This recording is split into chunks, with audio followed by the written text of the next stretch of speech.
Then what you do, you drop an anchor out when you're about 100 yards or 150 yards off the beach, and the anchor drops out. It catches on the bottom of the ocean.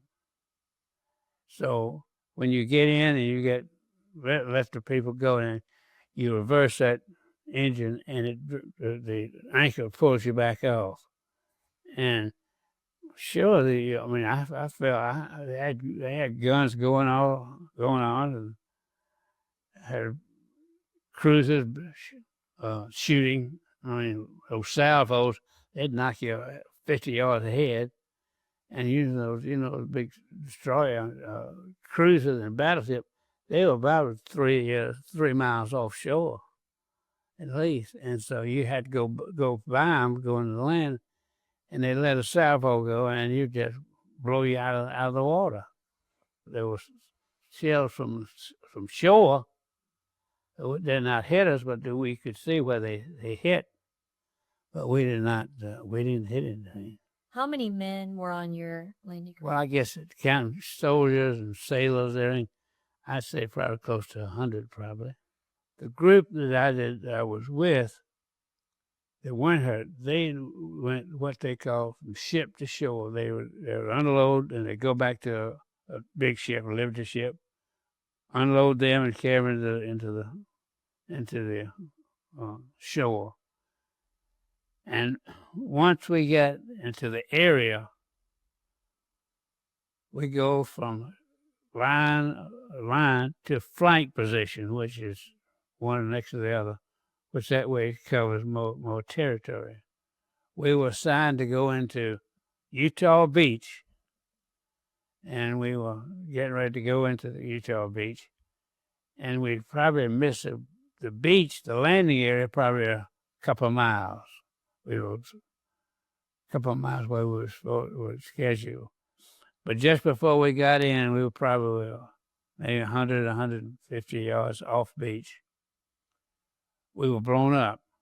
It was blown up by a mine, which was in the bottom of the English Channel. And on certain pitch of a propeller, those mines would trip from the bottom from the ocean and be sucked up into the propellers. Fortunately, unfortunately for us, many ships went over our area, but it just happened that the pitch of our propellers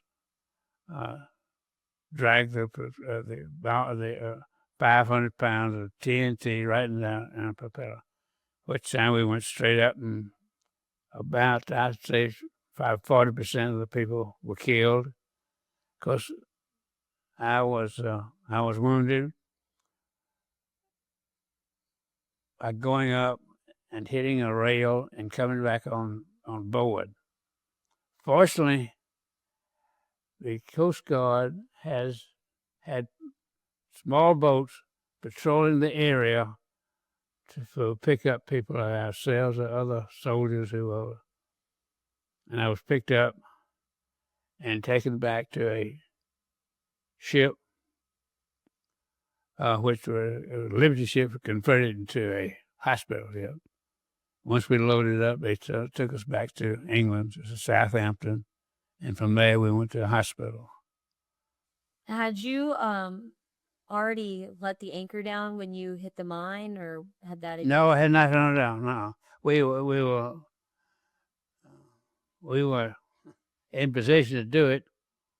In fact, we just before letting it down, and it's usually about a couple hundred yards off beach. I don't think you really thought about. I don't think you really thought about what might happen to you. See, I was 23 years old, and I think war is for the young anyway. And I don't think anybody. Well, the only thing I really heard and felt like was one. We had what we call 20 millimeters. Had two 20 millimeter guns, and you strapped yourself in. And we told us, do not strap yourself in, because you ain't gonna hit the thing anyway. So don't strap. Well, that's one fellow strapped himself in, and he was just slashed in half. When this happened, I was sitting on a conning tower, which is sort of a spot where you could kind of see what's going on. And as I said, there was a rail going around to kind of keep it from falling off. So I was sitting down. They had steps going up, and sitting down and trying to observe what was happening. And about that time it went, and so I go up, hit that rail, which turned around, threw me back down, and wrapped me all up in rope. And that's almost immediately the Coast Guard came up, a small boat. And I was grunting there. And one of them said, "We got a live one here." But I mean, I was lucid after a while. But they got me off. They came and hauled me off and put him on that little boat, and then took me back to this Liberty ship, which had been converted into a hospital. Yeah, I guess I was pretty lucky because I noticed, that's some kind of report, that this particular ship, and under the LCT 777 was the number, unknown. So it went down. They don't know what happened to it. So obviously it sunk. Unfortunately, we didn't get in the shore, but that hurt more than anything else because we naturally like to have been there. I think that the big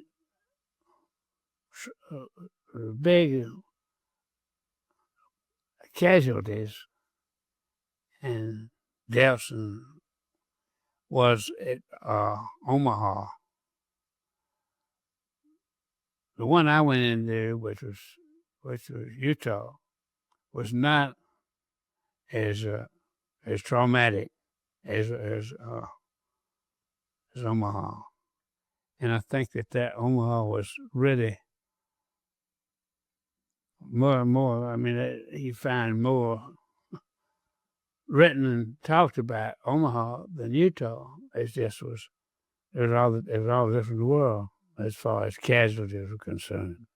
Had you gotten close enough to the beach by the time that you were hit to see people moving onto the beaches? Yeah, he could see it. Well, I mean, they were fighting their way in. I mean, in other words, there's a lot of firepower. You saw a lot of that. You saw a lot of what they call, I think, 88s.